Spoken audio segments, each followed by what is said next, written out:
धन्यवाद उपसभापति जी। हमारी निर्मला सीतारमण जी का नवा बजट है, मोरारजी देसाई से एक बजट कम है, लेकिन पता नहीं क्यों इस बार के बजट में मजा नहीं आया।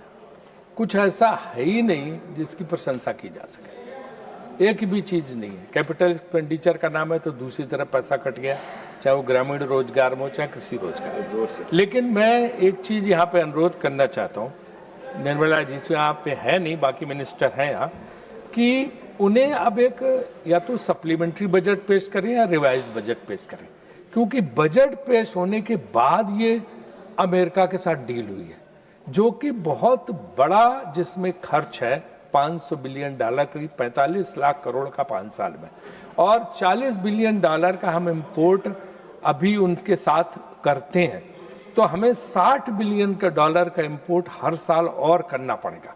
तो ये जब लाखों करोड़ का 45 लाख करोड़ का इतना बड़ा मसला है, तो एक रिवाइज बजट आना चाहिए या सप्लीमेंट्री बजट इसके साथ होना चाहिए कि इस डील के बाद मिला के हम किस जगह पे पहुंचेंगे और बजट का क्या प्रारूप होगा, हमारा जो खर्च है एक्सपेंडिचर वो कहाँ जाएगा, किस हिसाब से। और इस $500 बिलियन में डिफेंस की खरीदारी शामिल नहीं है, वो इसके ऊपर है, ओवर एंड अबव है। तो इसलिए ये बहुत ही जो है गंभीर बात है। इसलिए मेरा ये मानना है कि इस बजट को रिवाइज्ड एक बजट देना चाहिए उनको। एक आदत बन गई है कि गलत बात को बार बार मीडिया से अच्छा बताओ, सारे प्रवक्ताओं को लगा दो, लाइन लगा दो और सब वो तारीफों के पुल बांधने लगे, तो कम से कम 100 बार कहोगे वही बात तो लोग सही मानने लगे। लेकिन असलियत वो नहीं है, असलियत ये नहीं है। आप असली बात को दबा देते हो जी। हैं? तो असली बात ये है कि मनमोहन सिंह जी के जमाने में जो है 3% से नीचे था, 2.92 टैरिफ। देखो बीच में डिस्टर्ब मत करो, क्या चीज है मुझे पता है। अभी पीएम खाना खाने गए हैं, टीवी देख नहीं रहे, कोई बात नहीं, आप सुनाई जाएगी आपके, है ना। और अटल जी के जमाने में उपसभापति महोदय, अटल जी के जमाने में 3% था, उनको भी इसका श्रेय जाता है। मुझे पता है इनके एक वक्ता कभी अटल जी का नाम तक नहीं लेते, कभी उनकी प्रशंसा नहीं करते। मैंने सारे भाषण सुने और नोट किए, एक बार भी अटल बिहारी वाजपेयी की प्रशंसा नहीं। क्या डर है इन्हें अटल जी की तारीफ करने में?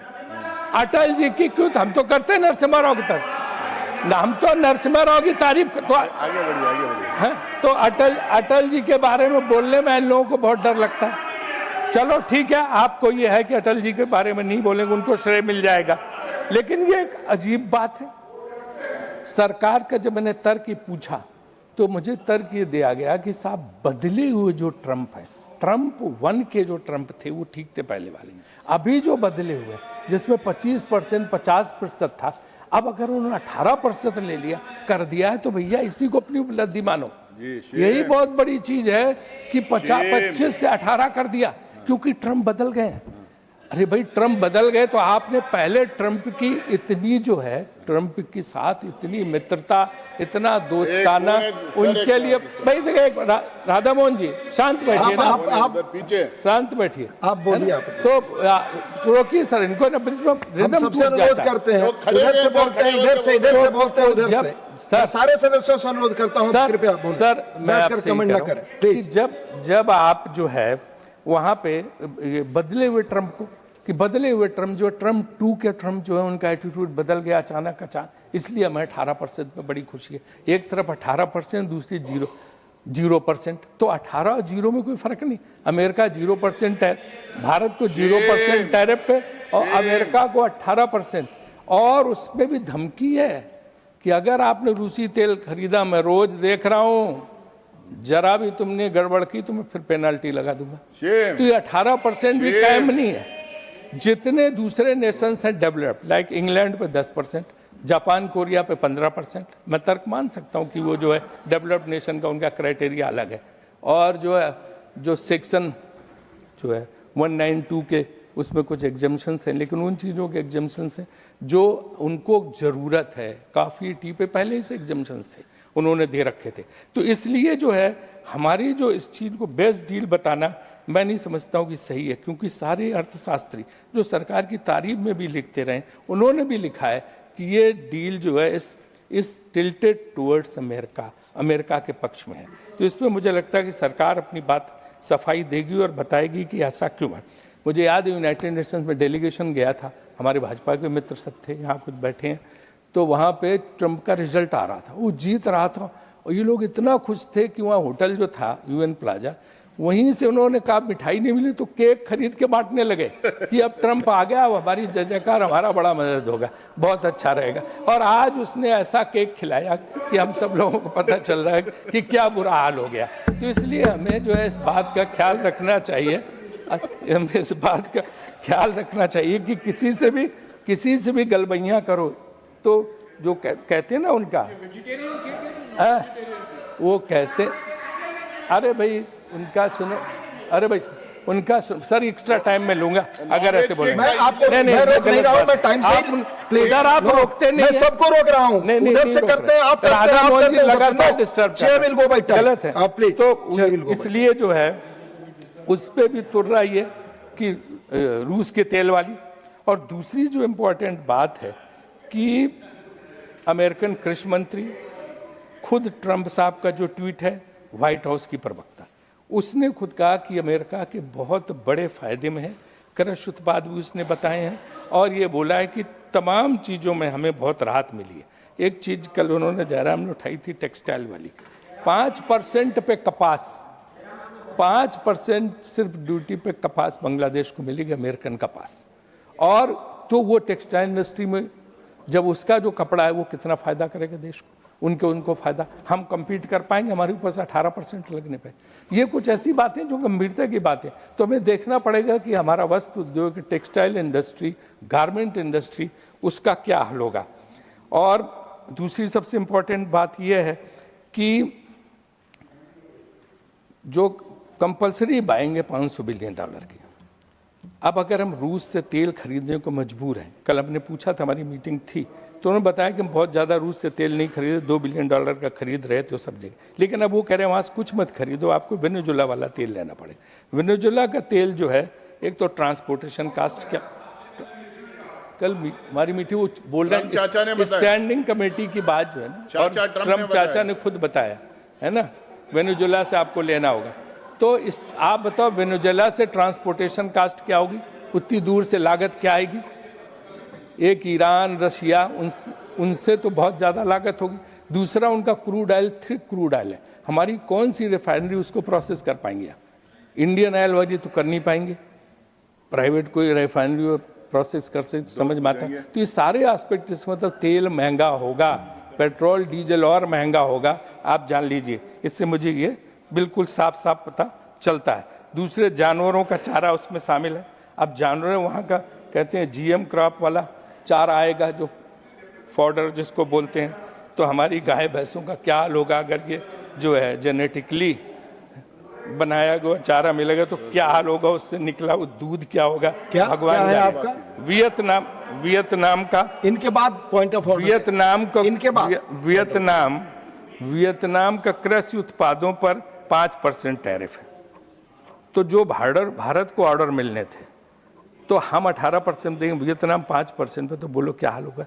सर ये मैं आपसे पूछना चाहता हूँ कि क्या हमारे किसानों को नुकसान नहीं होगा? 30,000 करोड़ का नुकसान होगा। हालांकि हम ये भी कहना चाहते हैं कि तमाम आइटम ऐसे हैं कि जिन पे नहीं है, उसमें सब जो है जैसे कि मिलेट है, ये है, तमाम चीज़ जो इसमें है, बाजरा वगैरह, तो वो जो एक ऐसी समस्या है कि देखना पड़ेगा कि उनका क्या नुकसान हो।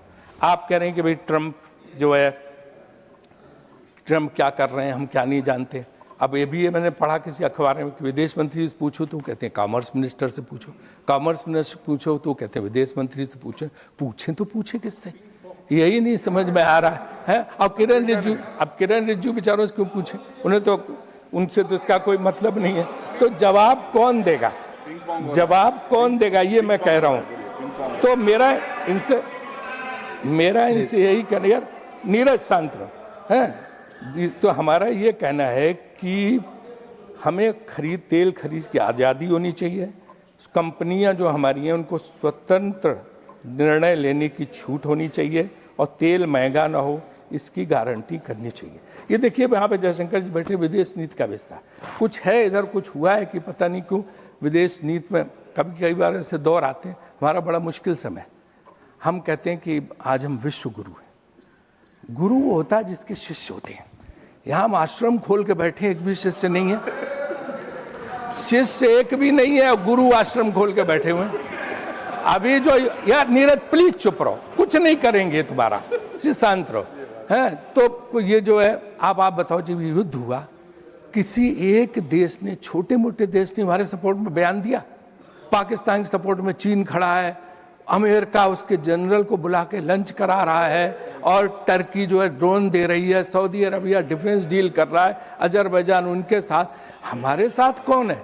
एक आदमी नहीं, ना पड़ोसी न कोई। तो ये कौन से गुरु की बात हो रही है? जो शिष्यविहीन गुरु, कौन है ऐसा जिसका शिष्य नहीं, चेले ही नहीं, गुरु खाली है? तो ये कौन सा आपने भारत बना दिया है? ये सबसे बड़ी हमारी समस्या है कि जो है इसको देखें। और उसी के साथ साथ मैं ये बात भी जोड़ता हूँ, क्योंकि यहाँ पे बैठे हैं माननीय विदेश मंत्री, कि बांग्लादेश के मामले में भी हमें कहीं न कहीं ऐसा रुख लेना पड़ेगा कि बांग्लादेश हमारी 71 की उपलब्धि है। एक बहुत बड़े संघर्ष के बाद भारत ने बांग्लादेश, पाकिस्तान के 2 टुकड़े हुए थे और बांग्लादेश हुआ था। आज हम बांग्लादेश को धकेल के पाकिस्तान के पाले में कर रहे हैं हर समय, उसको इस तरह के, तो वो बहुत खराब हो जाएगा हमारे लिए। पाकिस्तान तो चाहता है कि बांग्लादेश से साथ आ जाए, पर उसका इस्तेमाल करे वहाँ से आतंकवाद बढ़ाने के लिए। ये बहुत बड़ी उपलब्धि इंदिरा गांधी के ज़माने में हुई थी, आप सबने साथ दिया था, अटल जी ने साथ दिया था, और तब उसके बाद जो है पूरे देश ने साथ दिया था। लेकिन आज बांग्लादेश को मत धकेलो, वहाँ पे परिस्थितियाँ डिफरेंट हैं, लेकिन उस चीज़ को समझना चाहिए। आपसे अच्छा काम तो हमारी आईसीसी ने किया। हमारा विवाद हो गया था वही क्रिकेट मैच को लेके, तो आईसीसी ने बातचीत करके पाकिस्तान, बांग्लादेश सबको बिठा के मामला सुलझा लिया। तो विदेश, आपकी सरकार से ज़्यादा अच्छा काम तो आईसीसी कर रही है। तो कुछ ऐसा ही सीखो ना, कुछ इस तरह का काम हमें करना चाहिए जो आप नहीं कर रहे हैं। अब बात हम कहते हैं दूसरा सबसे महत्वपूर्ण बात है बेरोजगारी की। 15% बेरोजगारी है। 15% बेरोजगारी है, माने कि करोड़ों बेरोजगार हैं। इन बेरोजगारों के लिए हम जो है क्या कर रहे हैं, क्योंकि उनकी स्थिति बहुत ही खराब है। नौकरियां हैं नहीं, सरकार में खाली पद भरे नहीं जा रहे हैं, और अमेरिकन डील के बाद मेक इन इंडिया क्या हो गया भगवान ही जाने, क्योंकि सब इतना देना पड़ेगा तो यहाँ लोग बना के क्या करेंगे समझ में नहीं आ रहा। छोटे लघु उद्योग बंद हो रहे हैं। सरकारी अफसरों ने छोटे छोटे व्यापारियों की जान आफत में की है, जीएसटी से लगा के हर तरह से इतना तंग किया जा रहा कि मुझे लगता है 1 लाख कि 10 लाख लोग, 10 लाख व्यापारी या 1 लाख व्यापारी तो नागरिकता छोड़ के चले गए। तो अगर ये प्राइवेट सेक्टर के एंटरप्रेन्योर, एक वैसे आदमी जाए फर्क नहीं पड़ता, अगर उद्यमी जाता है, एंटरप्रेन्योर जाता है, तो लोगों को नौकरी कौन देगा? मुझे याद है, मैं जब योजना मंत्री था तो मनमोहन सिंह जी ने मुझे कहा, वो सोचते थे इस बारे में कि तुमने क्या सेंसस रिपोर्ट देखी 2012 की बात याद है? तो मैंने कहा नहीं, कहने उसमें 2.5 करोड़ की दर से हर साल नया यूथ आ रहा है नौकरी लेने के लिए। तुमने उसके लिए कुछ सोचा तुम लोगों ने योजना आयोग में? मैंने कहा साहब ऐसी तो कोई बात हुई नहीं। कहने 2.5 करोड़ यूथ ही अगर इसको नौकरी नहीं देंगे तो ये अराजक तत्व हो जाए, तो कुछ सोचना चाहिए। तो तब स्किल, उन्होंने कहा स्किल डेवलपमेंट पे जोर दो, स्किल डेवलपमेंट पे जोर दो, और प्राइवेट सेक्टर जो है इनको नौकरी दे सकता, तो सरकार और प्राइवेट सेक्टर मिल के मदद कर। तो मैं इसमें स्किल डेवलपमेंट के लिए कोई पैसा नहीं बनाया गया। तो मुझे लगता है आपसे निवेदन ये है कि आप कहेंगे उनको कि स्किल डेवलपमेंट का भी उस रिवाइज्ड बजट में जो है, नए बजट में पैसा बढ़ाया जाए, ताकि लोगों को, उद्यमियों को उससे मौका मिले, और ये थोड़ा डंडा मारने का काम व्यापारियों वगैरह पे कम कराइए। अब से दिन भर डंडा मारते हैं, और इसकी वजह से उनका जो हौसला है वो बहुत कम होता चला जा रहा है। मैं इस बजट में ग्रामीण विकास और कृषि विकास, ग्रामीण सबसे बड़ी अर्थव्यवस्था, हमारी नरसिम्हा राव जी पहले आदमी थे जिन्होंने ग्रामीण मंत्रालय में 5 सेक्रेटरी रखे थे। बहुत विकराल रूप दिया था ग्रामीण विकास मंत्रालय को, और महत्वपूर्ण था। लेकिन यहाँ हम देख रहे हैं कि 6,500 करोड़ का बजट कम कर दिया गया। तो ग्रामीण विकास तो सबसे इम्पोर्टेंट, शहरों में तो कुछ हो नहीं रहा, ग्रामीण में नहीं हो रहा, तो ये आपके लिए बहुत ही जो है मेरे ख्याल से बहुत गलत बात होगी। आप कहते हैं यूथ पावर, यंग इंडिया, 60%, हमारे कितने भाषण थे कि देश की स्ट्रेंथ ये है कि यहाँ 60 करोड़ युवा है, 70 करोड़ युवा है। आज युवा कहाँ है? वो जो कोरोना का हुआ तो 4 घंटे के अल्टीमेटम पे आपने उनको बाहर किया। जिस तरह से शहरों से छोड़ के अपने गाँव गए, परेशान होके दुखी होके उनको 24-48 घंटे का टाइम मिलता, तो वो इतना दुखी हो गए कि वहां से, भैया आप तो पहले ही मेरा कर देते, नहीं तो दोस्ती किस बात की आपसे, आप देखिए, है ना, आप कभी मौका नहीं देते। राजीव जी देखिए, कंक्लूड तो ये जो है ना, बस खत्म कर दे बस, तो उनको मौका कब हम देंगे, क्योंकि वो जो है कोरोना काल में जो गए वो लौट के नहीं आ रहे हैं, जिससे लेबर कास्ट बहुत बढ़ रही है, जो एक्सपोर्ट वालों को भी दिक्कत करेगी और लोगों को भी। तो उनको जो है, आप जो बुजुर्ग हैं उनको राशन दीजिए, यूथ को मोटिवेट करिए कि वो कामों में वापस जाए बड़े बड़े शहरों में, जो कि नहीं जा रहा है। युवा डिग्री लेके सड़क पर प्रदर्शन कर रहा, किसानों के एमएसपी गारंटी नहीं। एक फिर नड्डा जी के लिए कि हेल्थ बजट बहुत कम है, नड्डा ये हेल्थ बजट बहुत कम है, ये 2-2.5% से कुछ नहीं वाला, बहुत दिक्कत है। प्राइवेट हॉस्पिटल लूट रहे हैं, आयुष्मान कार्ड एक स्कैंडल बन गया है। ये प्राइवेट अस्पताल वाले आयुष्मान कार्ड पहले ही दिन उसका पैसा खर्च, राजीव जी, हम कॉलिंग, इसलिए मैं, अच्छा सुनिए, मैं आखिरी सेंटेंस सुन लो ना, कि हम ही सुझाव दे रहे हैं, कोई दुश्मन के नाते नहीं मिल रहे, विपक्ष को दुश्मन मत समझो। Thank you Rajeev ji, 1 minute हो गया, प्लीज। दुश्मनी एक कदम 2 कदम, तुम भी थक जाओगे और हम भी थक जाएंगे। Thank you. Subscribe to One India and never miss an update. Download the One India app now.